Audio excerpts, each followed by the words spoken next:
Hello and welcome to SPM IS Academy. Today we will analyze the Assam Tribune newspaper of 28th May 2020. Please note you can download the PDF version of today's newspaper analysis by clicking the link given in the comment section. You can download the PDF version of April 2020 magazine from our website spmisacademy.com. You can also log on to our online portal online.spmisacademy.com to access some of our freely available video lectures, and we request you all to join our WhatsApp group through the link given in the description section for more updated study materials. This is the list of the topics that we will cover from today's newspaper. The first article is taken from editorial segment. It is regarding unusual summer in India this year. It is also about western disturbances in India, and this topic pertains to our syllabus paper 2 geophysical phenomena's point of view. So, as I said, this article talks about the unusual summer this year. इस साल का summer usual नहीं है और इस साल के summer में कुछ एक्स्ट्रा ऑर्डनरी फिनोमिनास देखे जा रहे हैं. फॉर एग्जांपल इन जनरल जो हमारे देश के अंदर जो समर का पीक टाइम होता है that usually come somewhere about 15th मई, लेकिन इस साल लगभग 21 मई तक देखा गया कि टेम्परेचर काफ़ी कम रहा. इनफैक्ट वैसे जगहों पे भी जहाँ पे टेम्परेचर 45-46 डिग्री सेल्सियस तक चला जाता था, for example in northern plains like areas around Delhi, वो एरियाज भी काफ़ी रिलेटिवली कूल रहे टिल 21st में. लेकिन एकाएक से आफ्टर 21st में these areas of northern and central India like states of Rajasthan, Delhi, Uttar Pradesh, Madhya Pradesh and Maharashtra are now witnessing heat waves. तो एकाएक से 21 मई के बाद इन सारे स्टेट्स में हीट वेव्स फील किया जा रहा है. एकाएक से हाई टेम्परेचर रियलाइज़ किया जा रहा है. उसके पहले टेम्परेचर काफ़ी कम था. सो यह ड्रास्टिक चेंज क्यों आया है उसको इस आर्टिकल में हम समझेंगे. इसके पहले we understand this why these heat waves are there. Let us briefly see the definition of heat waves given by Indian meteorological department. For plain areas, if the maximum temperature of the day is more than 40 degrees Celsius, then we say that that area is witnessing heat waves. And for hills, if the maximum temperature of that region is more than 30 degrees Celsius, then we say that that particular hilly region is witnessing heat waves. So अब जरा समझते हैं कि what is the reason behind sudden heat waves in north India. As I said, according to Indian meteorological department, north and central India is witnessing heat waves, और उसका कारण भी Indian meteorological department ने बताया है. According to IMD, the western disturbances that was coming from the western side of India was influencing the northern plains of India from 14th to 21st May.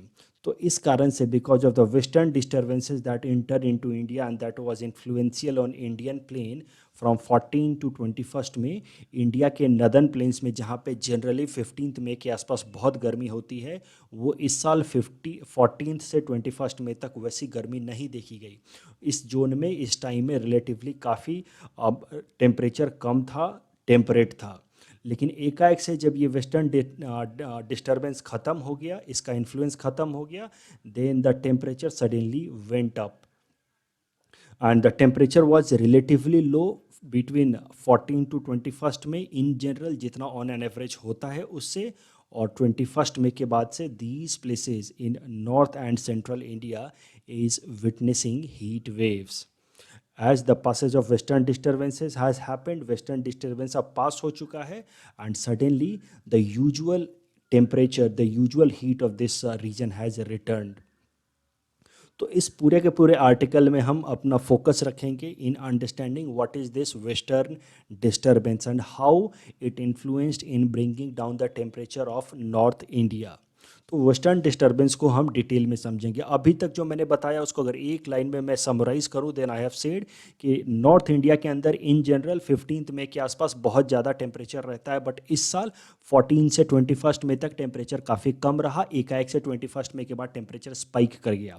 उसके पीछे जो मेट्रोलॉजिस्ट कारण बता रहे हैं वो ये है कि नॉर्थ इंडिया के ऊपर 14 से 21st मई तक वेस्टर्न डिस्टर्बेंसेस का इन्फ्लुएंस था, और एकाएक से जब वेस्टर्न डिस्टर्बेंस खत्म हो गया, then the temperature went up to its usual phase or usual manner. So let us understand what is this western disturbance. It is a kind of temperate cyclone.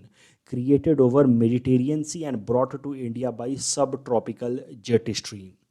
तो ये एक तरह का टेम्परेट साइक्लोन है। देखो साइक्लोन किस तरह से क्रिएट होता है इंडियन ओशन के अंदर, वो तो हम ऑलरेडी डिस्कस कर चुके हैं कि लो प्रेशर जोन बनता है, देन सराउंडिंग विंड्स कन्वर्ज। लेकिन एक तरह का साइक्लोन क्रिएट होता है टेम्परेट जोन में भी, और उसको हमने अभी तक डिस्कस नहीं किया है। बट टेम्परेट जोन के अंदर भी एक तरह का साइक्लोन क्रिएट होता है, that is known as temperate cyclone. और इसी तरह का एक टेम्परेट साइक्लोन जब मेडिटेरियन सी के ऊपर बनता है तो उसको फिर पुश कर करके जो ट्रॉपिकल ईस्टर्ली जेट स्ट्रीम हैं वो इस ट्रॉपिकल साइक्लोन को पुश कर करके इंडियन प्लेन्स तक पहुंचाते हैं। और वही ट्रॉपिकल साइक्लोन जो मेडिटेरियन सी पे बनता है that comes to the Indian plain with help of sub tropical jet stream is known as western disturbance in India. वही टेम्परेट साइक्लोन है, जब इंडिया में एंटर होता है तो हम इसको कहते हैं वेस्टर्न डिस्टर्बेंस, क्योंकि इंडिया में ये वेस्टर्न डायरेक्शन से आ रहा है और चूँकि इंडिया में बहुत सारा ये रेनफॉल लेकर के आता है, that is what is known as western disturbance. एक बार जरा सा वेस्टर्न डिस्टर्बेंस का मैकेनिज्म समझने की कोशिश करते हैं पूरे डिटेल में कि आखिर वेस्टर्न डिस्टर्बेंस काम कैसे करता है। इसको समझने से पहले हमें कुछ एक बेसिक टर्म्स को डिस्कस कर लेते हैं। Let us first of all discuss the term air and wind. Air और विंड के बीच का डिफरेंस ऑफ कोर्स आप जानते होंगे, बट फिर भी उसको एक बार डिस्कस करते हुए चलते हैं। Air is static gaseous molecule packet. अगर इस तरह का मान लो गैसियस मॉलिक्यूल पैकेट है आपके आसपास में जो बिल्कुल रुका हुआ है, स्टैटिक है, स्टेशनरी है, then that is known as air. लेकिन अगर वही एयर पैकेट मूव करने लगे इस तरह से, then we call it wind. Wind is nothing but moving air packet or train of air packets. कई सारे इस तरह के एयर पैकेट्स हैं और वो इस तरह से मूव करने लगे, जैसे ट्रेन चलती है जिसकी अलग अलग बॉगी चलती है, वैसे ही अगर एयर पैकेट्स उस बॉगी की तरह चलने लगे तो हम कहते हैं कि ये विंड है। अब जरा समझते हैं सम बेसिक कॉन्सेप्ट्स कि कैसे ये western disturbance temperate cyclone Mediterranean सी के ऊपर क्रिएट होगा। तो देखो ये जो नॉर्थ अफ्रीका वाला पोर्शन है, ये सहारन रीजन, यहाँ पे जैसे कंट्री लीबिया, अल्जीरिया, इन सारे कंट्रीज़ के ऊपर काफ़ी टेम्परेचर हाई होता है। यहाँ पे मोरक्को, इनका टेम्परेचर काफ़ी हाई होता है in general, specially during summer. और साथ ही साथ ये मेडिटेरियन सी के दूसरे साइड में, नदर्न साइड में, आपको पता है यहाँ पे इटली है, उसके ऊपर स्विट्जरलैंड है और यहाँ पे आल्प्स माउंटेन है। आल्प्स माउंटेन के ऊपर सालों भर बर्फ़ जमी होती है, इस कारण से इस जोन का टेम्परेचर काफ़ी कम होता है। The point that I am trying to make that Mediterranean सी के एक साइड में टेम्परेचर काफ़ी कम और दूसरे साइड में ये पूरा का पूरा डेजर्ट है और टेम्परेचर इस कारण से काफ़ी हाई। और इस साइड से जो फिर विंड चलती है, यानी कि जो एयर पैकेट चलती है, वो वार्म एयर पैकेट होगी। The moving air packet is nothing but wind. So the warm air packet or warm wind moves from the African side, while the cold air packet or cold wind moves from the European side, at least especially from the Atlas mountain side. तो इस तरीके से ये cold और warm air packet आकर के Mediterranean सी के ऊपर मिलते हैं। और जब ये कोल्ड एयर पैकेट नॉर्थ से आ रहा है और वार्म एयर पैकेट साउथ से आ रहा है, तो जहाँ पे वो मिलते हैं उसको हम कहते हैं front.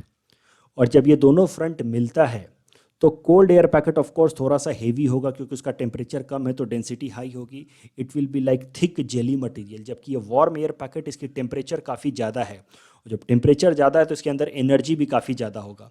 And because of this high energy, when this warm air packet will hit this cold air packet, it will create some sort of crack in this cold air packet. इस तरह से जब धक्का लगाएगा इस कोल्ड एयर पैकेट के ऊपर तो ये कोल्ड एयर पैकेट के अंदर एक क्रैक डेवलप होगा, और इस क्रैक की मदद से ये धीरे धीरे ये वार्म एयर पैकेट, चूँकि इसके अंदर एनर्जी बहुत ज़्यादा है, इसकी स्पीड बहुत ज़्यादा है, तो ये धीरे से जा करके इस कोल्ड एयर पैकेट के अंदर ऐसे इंसर्ट होकर के सेटल हो जाएगा in the central region of cold air packet. As I said, because of high energy of warm air packet, the cold air packet will be broken. There will be a crack and warm air packet will enter into it. And the warm air packet will now settle into the central region of cold air packet.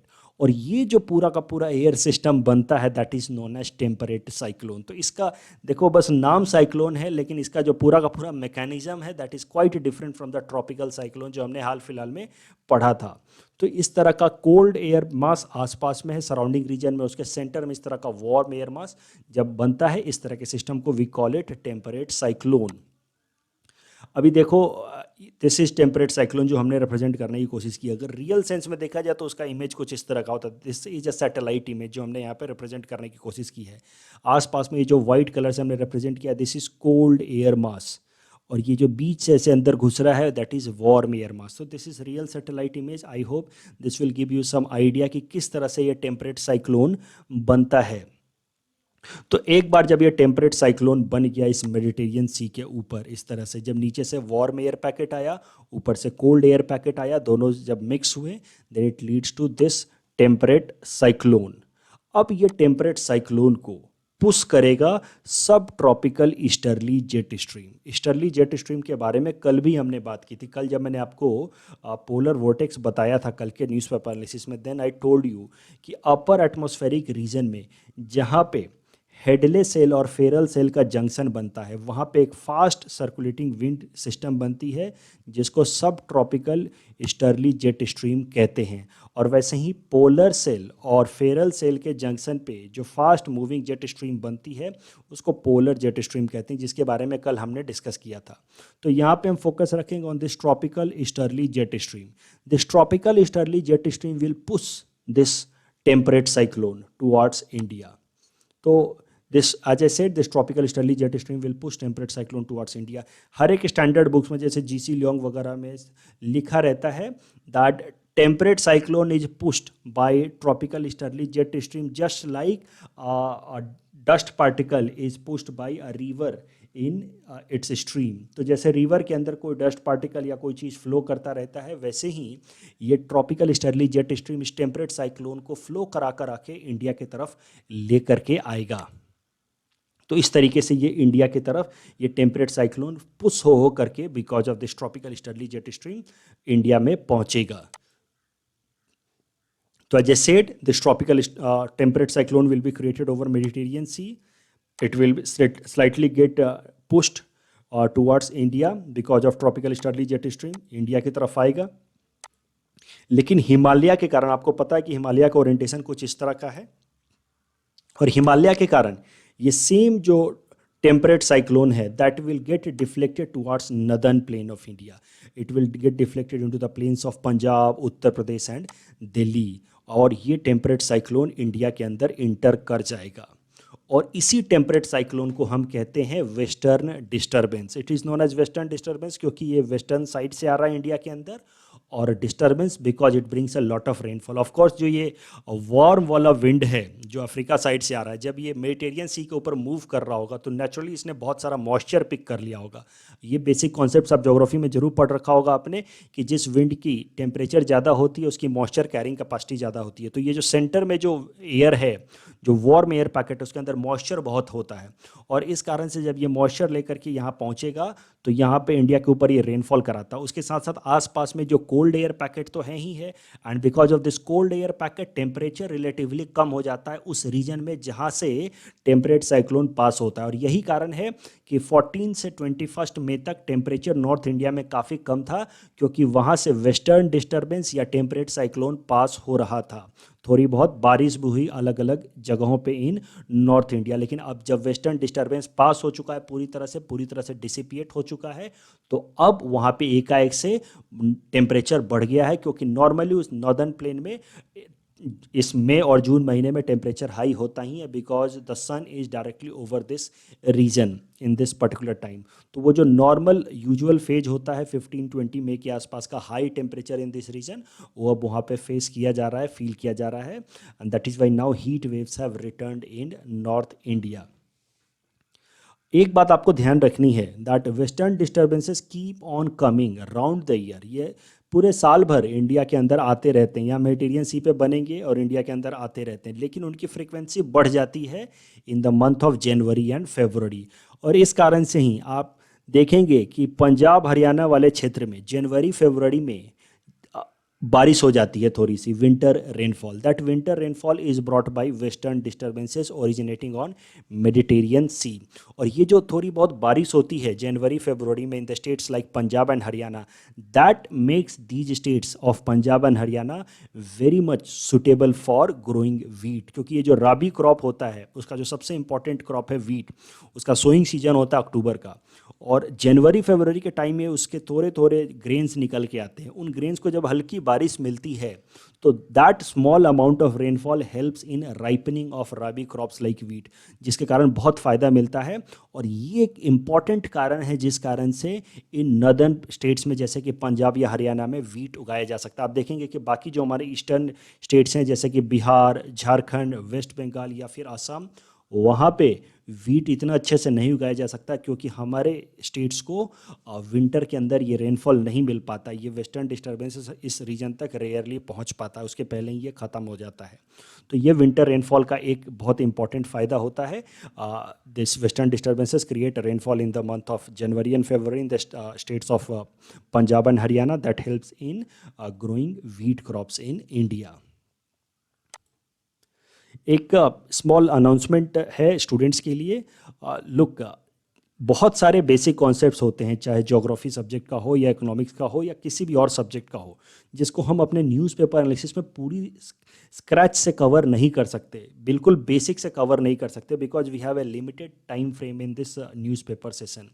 So we have that started a foundation course for all such basic topics। जैसे कि आज ही आप जो western disturbance का concept लें उसमें हमने स्टर्ली jet stream का बस नाम लिया है। वो स्टर्ली जेट स्ट्रीम कैसे ओरिजिनेट होता है, उसका और क्या क्या इम्पैक्ट होता है, वो कुछ भी हम डिस्कस नहीं कर पाए।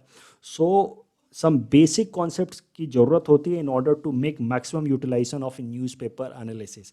That is why we have started basic foundation online courses as well. Already we are running such course and our new batch is starting from the first week of June. We will be starting with geography subject itself. Each and every basic concept of geography will be discussed in detail. There will be live doubt clearing session as well. I will be clarifying all such doubts and I will be starting right from the basics। हर एक चीज़ मैं बताऊंगा कि pressure belt क्या होता है, temperature कैसे होता है, रेनफॉल कैसे होती है, and everything will be discussed and then you can utilize the concepts discussed in newspaper analysis in better manner. जो लोग ऑलरेडी बेसिक कॉन्सेप्ट जानते हैं, चाहे किसी भी इंस्टीट्यूट में कर रखा हो, जैसे भी खुद से भी पढ़ रखा हो, एनसीईआरटी से पढ़ रखा हो, उनको ज़रूरत नहीं है।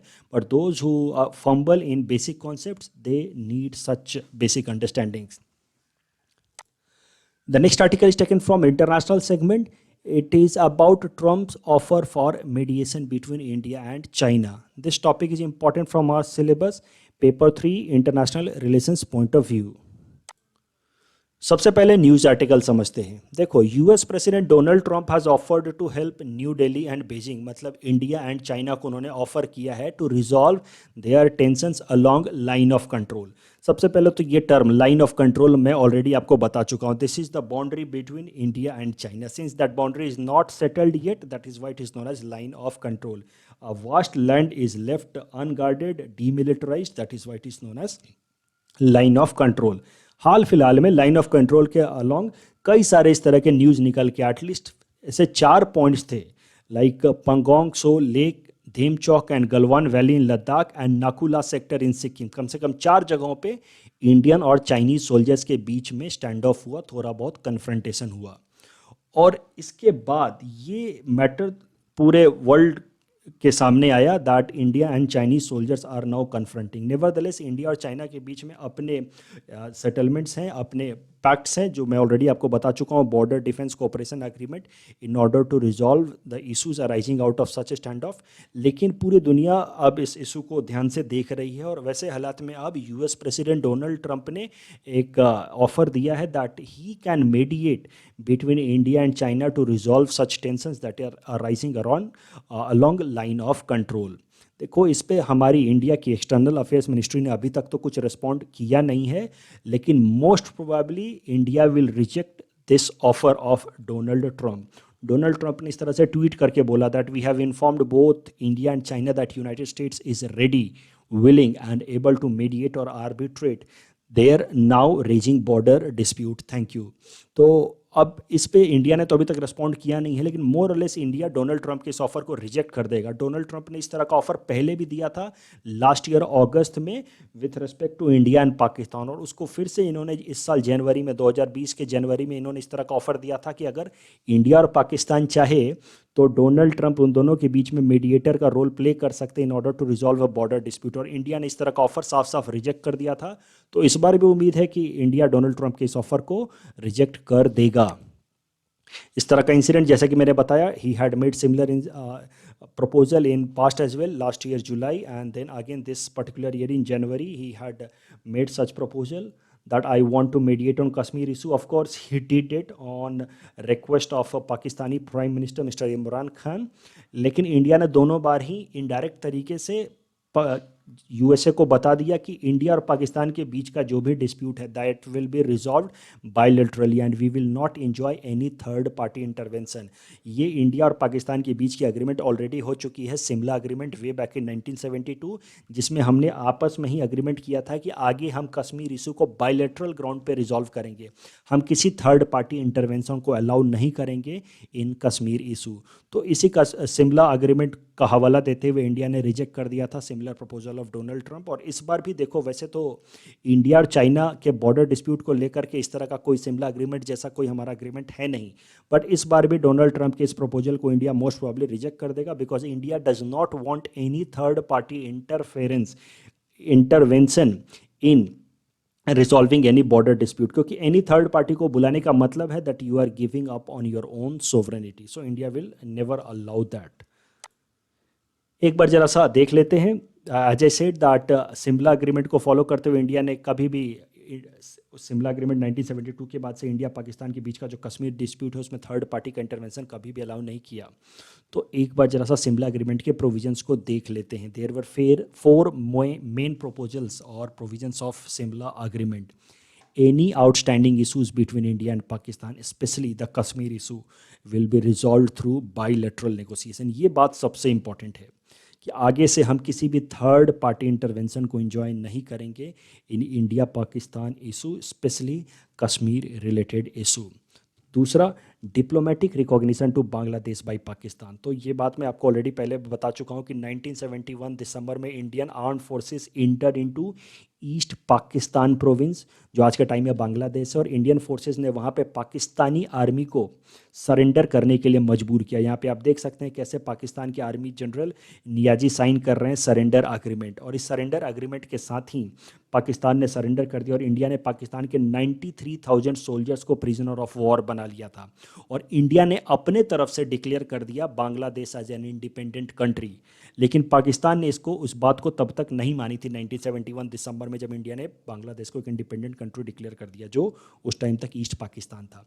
लेकिन जब अगले साल Zulfikar Ali Bhutto, who was president of Pakistan at that time, and Indian prime minister Indira Gandhi met in Shimla और शिमला एग्रीमेंट साइन हुआ, तो शिमला एग्रीमेंट के हिसाब से पाकिस्तान ने फॉर्मली माना कि जो ईस्ट पाकिस्तान वाला प्रोविंस था पाकिस्तान का वो अब इंडिपेंडेंट हो गया है and now it is Bangladesh. So it was diplomatic recognition to Bangladesh by Pakistan.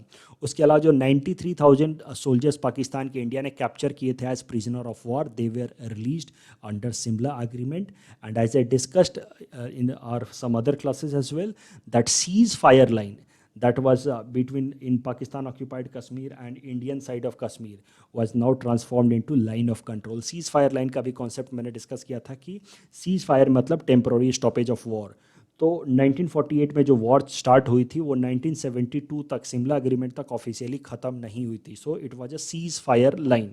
लेकिन जब एक बार हमने शिमला एग्रीमेंट साइन किया तो हमने जो वॉर को ऑफिशियली ख़त्म कर दिया। We said that the war is over, so cease fire was no longer meaningful because cease fire means temporary stoppage of war. We permanently stopped war, so there was no meaning of calling that line ceasefire line, so we renamed it as line of control under Simla agreement। Simla agreement is very important for civil services aspirants. ये अक्सर UPSC में पूछा जाता रहा है, mains answer writing में आप इसका कई जगहों पे इस्तेमाल कर सकते हैं। इंडिया यूएसए रिलेशंस में भी अगर इस तरह के मीडिएशन पे कोई सवाल हो तो आप शिमला अग्रीमेंट को मेंशन कर सकते हैं कि वैसे तो शिमला अग्रीमेंट इंडिया और पाकिस्तान के बॉर्डर डिस्प्यूट्स को गाइड करता है, लेकिन India in general utilises the principles of Shimla agreement with respect to other countries as well, and India will never allow any third party intervention in resolving any of its border dispute. The next article is taken from environment segment. It is about invasive mussel in Kerala. This topic is important from our syllabus paper for environment point of view. सबसे पहले दो term है alien and invasive species, इनको एक बार फिर से discuss करते हैं। पिछले मंथ भी हमने इनसे रिलेटेड एक आर्टिकल कवर किया था। Alien species to a particular ecosystem is one that is not native to that ecosystem. कोई भी ऐसा स्पीसीज जो एक पर्टिकुलर रीजन में इन जनरल नहीं पाया जाता है, लेकिन अगर वो उस इकोसिस्टम में पहुंच जाए जैसे भी, then that species in that particular ecosystem is known as alien species. Alien species are spread by human activities in general, intended और unintended to new areas. अब आप कहीं दूसरे जगह से, मान लो सिंगापुर से कोई प्लांट लेकर के आए और अपने गार्डन में लगा दिया आपने, सो that is intended alien species introduced by you, but many times unintended alien species are also brought.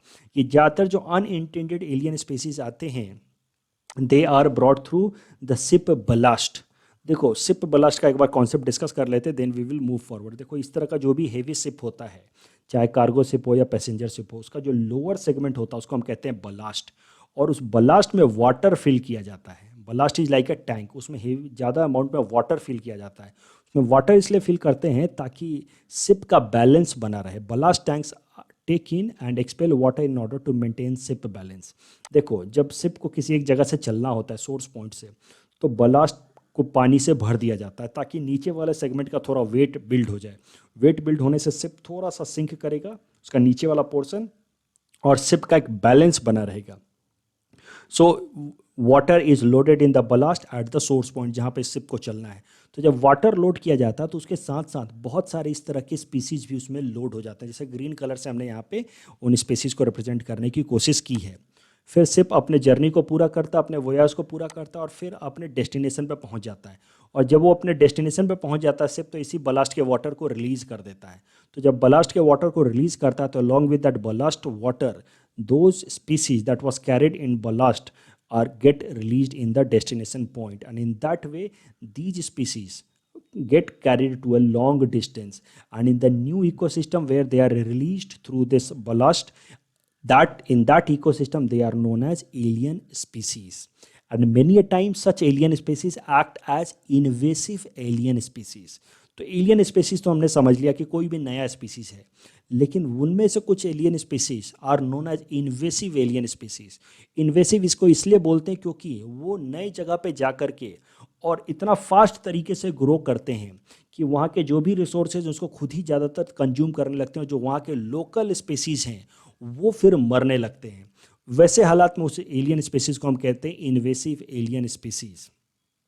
मान लो कोई प्लांट आप लेकर के आए और वो प्लांट इतना फास्ट तरीके से ग्रो करने लगा कि उसने आपके पूरे पार्क को बहुत जल्दी कवर कर दिया, और इस कारण से बाकी सारे आपके जो नेटिव प्लांट्स थे वो मरने लगे। Then such plant will be known as invasive alien species. अब ये करंट न्यूज देखते हैं।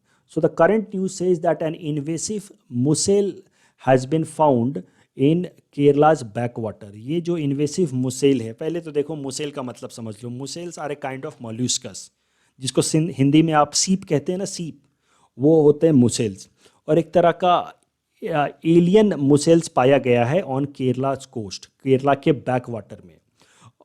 बैक वाटर का भी मतलब समझ लेते हैं। देखो ये जो केरला का अगर आप कोस्ट देखोगे तो केरला का कोस्ट बहुत जगह पे ब्रोकन है, इनंडेटेड है, ब्रोकन कोस्ट है इस तरह से, और इस कारण से बहुत सारा जो सी का वाटर है, अरेबियन सी का वाटर, वो इनलैंड में इंटर कर जाता है इस तरीके से, और इस तरह की कई सारी वाटर बॉडीज लेक बन जाती हैं because of this broken coast of Kerala. And this water bodies, these lakes are known as back water. For example आप यहाँ पे वेबनाथ लेक देख सकते हैं। This Vembanad lake is longest lake of India. आप याद रखेंगे prelims exam point of view से, that is nothing but a back water because of this broken coast जो कोस्टल एरिया का वाटर है that enters into the coastal zone and that leads to formation of back water. और ऐसे ही back water में एक invasive alien species मिला है। वो इन्वेसिव एलियन स्पीसीज का नाम है चारू मुसेल। मुसेल जैसा कि मैंने आपको बताया एक तरह का मोलस्कस है जिसको हिंदी में आप सीप कहते हैं। और ये चारू मुसेल इन जनरल नेटिव है साउथ या सेंट्रल अमेरिका का। वो इस एरिया में इन जनरल मिलता नहीं है but now it has been found in this region. अब इसको ये सिर्फ एलियन स्पेसीज नहीं है, it is alien and invasive species as well.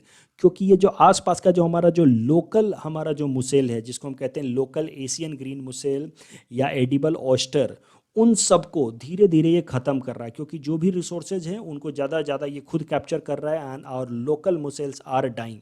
और ये जो लोकल मुसेल्स हैं ना, these are source of survival of the fisherman in this region. कई सारे फिशरमैन इन लोकल मुसेल्स को जैसे कि लोकल एशियन ग्रीन मुसेल को कैप्चर करके मार्केट में बेचते हैं और that is their source of survival. लेकिन अब जब ये लोकल एशियन ग्रीन मुसेल मर रहे हैं because of such invasive alien species known as charru mussel, then it is leading to the problem of livelihood in Kerala.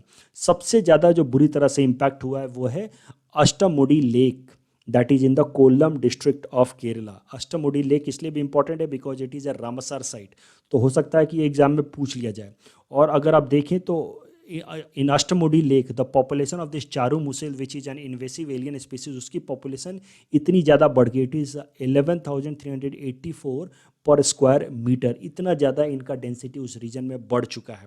तो नेचुरल जो हमारे लोकल स्पेसीज़ हैं दे आर डाइंग, और लोकल स्पेसीज़ पे survive करने वाले जो हमारे फिशरमैन हैं उनकी लाइवलीहुड भी डेंजर में आ रही है because of this alien invasive species charru mussel. The next article is taken from economic segment. It is about case against Google in Competition Commission of India. This topic is important from our syllabus paper 4 Indian economy point of view. So सबसे पहले देखो news article समझते हैं। देखो competition commission of India के अंदर Google के against एक कंप्लेन रजिस्टर किया गया है।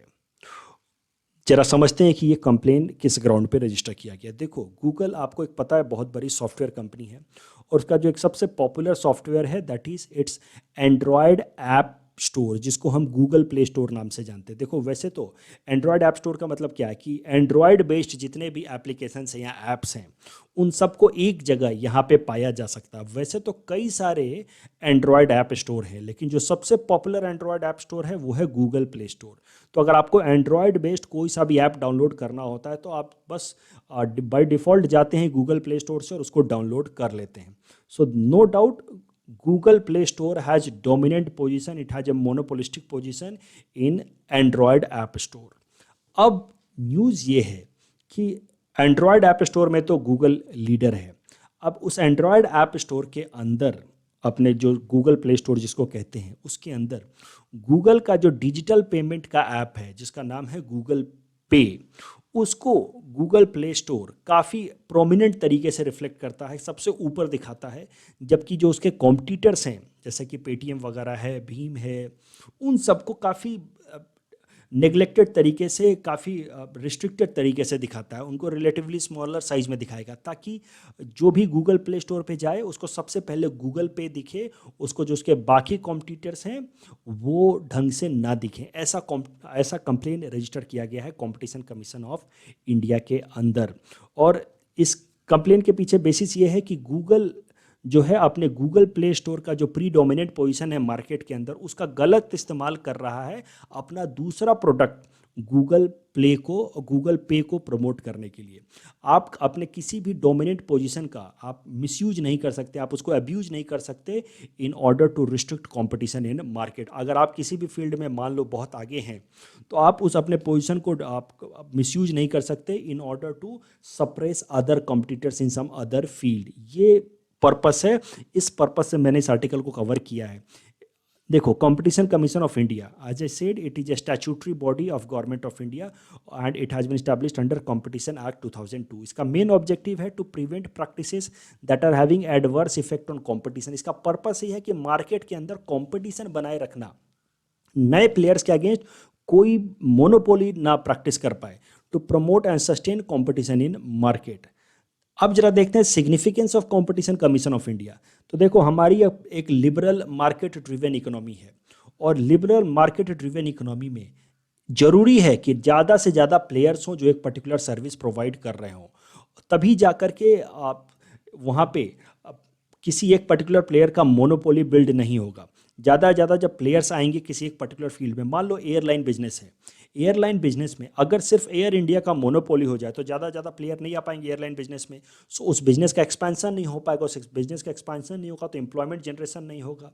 सो मोनोपोली को ब्रेक करना लिबरल मार्केट में बहुत जरूरी होता है, अदरवाइज लोगों का जो कस्टमर है उनका इंटरेस्ट हैम्पर होता है, क्योंकि अगर एक ही सर्विस प्रोवाइडर है तो नेचुरली वो उनको एक्सट्रैक्ट करेगा, उनको एक्सप्लॉइट करेगा और ज़्यादा से ज़्यादा उनको चार्ज करेगा।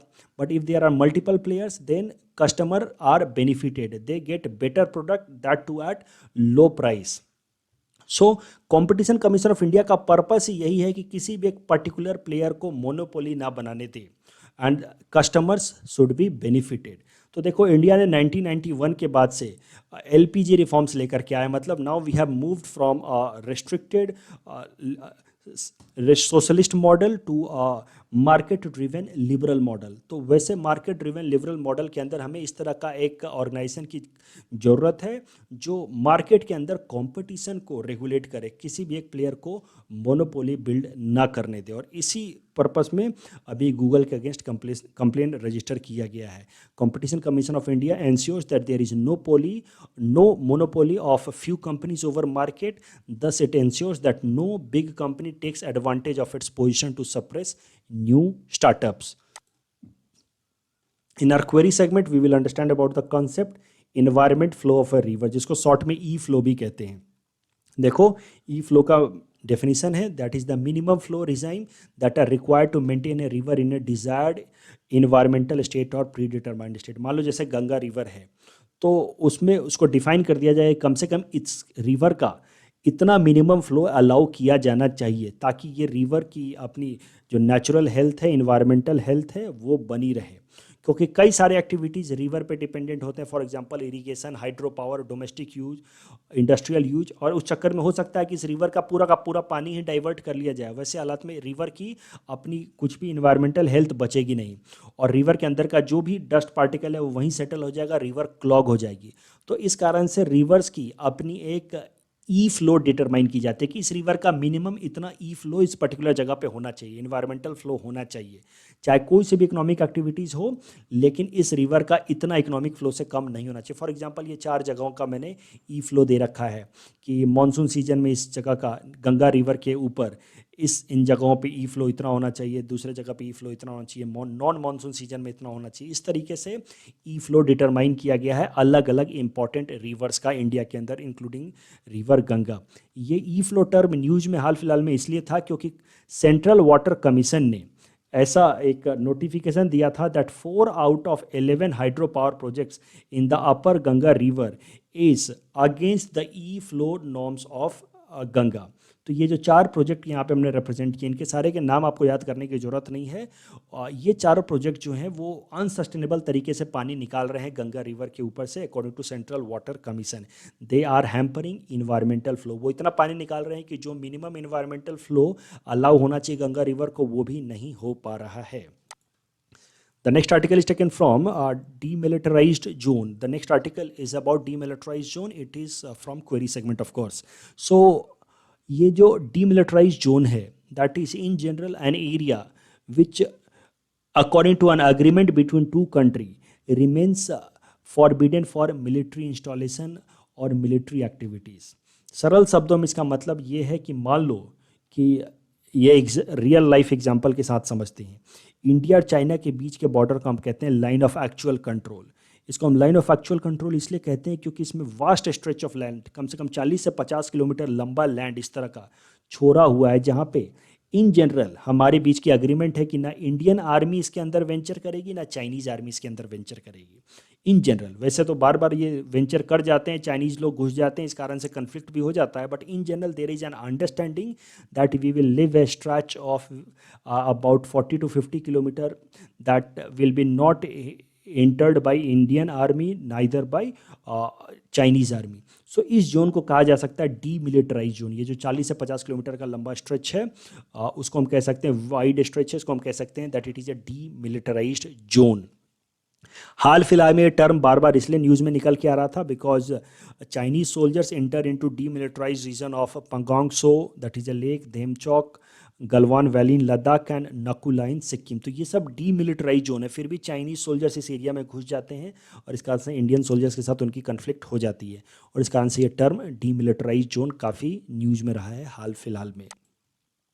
देखो सियाचिन ग्लेशियर जो है that is the most popular example of demilitarise zone. तो जब डीमिलिटराइज जोन की बात चली है तो मैंने सियाचिन ग्लेशियर को भी यहाँ इंक्लूड कर लिया है। ये जो सियाचिन ग्लेशियर आप देख रहे हैं ये काफ़ी स्ट्रैटेजिक पोजीशन में है। एक तरफ यहाँ पे सरकेसम वैली है जो कि अब चाइना के कैप्चर में है, पाकिस्तान ने एरिया चाइना को दे दिया है और यहाँ से चाइना पाकिस्तान इकोनॉमिक कॉरिडोर भी गुजरता है। तो मैं पॉइंट जो कहना चाह रहा हूँ दैट द सियाचिन वैली और Siachen glacier has very strategic location. अगर सियाचिन ग्लेशियर पे मान लो पाकिस्तान या चाइना का कब्जा हो जाता है, then they will have direct control और they will have direct oversight to highway number 1A। और अगर वो हाईवे नंबर 1A को काट देते हैं तो इंडिया की कनेक्टिविटी विथ लद्दाख पूरी तरह से कट जाएगी। तो इस कारण से सियाचिन ग्लेशियर का काफ़ी इंपॉर्टेंट सिग्निफिकेंस है from strategic point of view. और ये सियाचिन ग्लेशियर है that was a demilitarised zone till 1984। तो जब हमारा देश आज़ाद हुआ और ब्रिटिशर्स जब बाउंड्री डिमार्केट कर रहे थे तो उन्होंने सियाचिन के आगे बाउंड्री डिमार्केट किया ही नहीं, उन्होंने कहा कि इसके आगे ग्लेशियर्स हैं। लेकिन 1984 में हमारे इंटेलिजेंस को पता चला कि पाकिस्तान सियाचिन ग्लेशियर को मिलिटराइज करने की कोशिश कर रहा है, मतलब पाकिस्तान की आर्मी सियाचिन ग्लेशियर को कैप्चर करने की कोशिश कर रही है।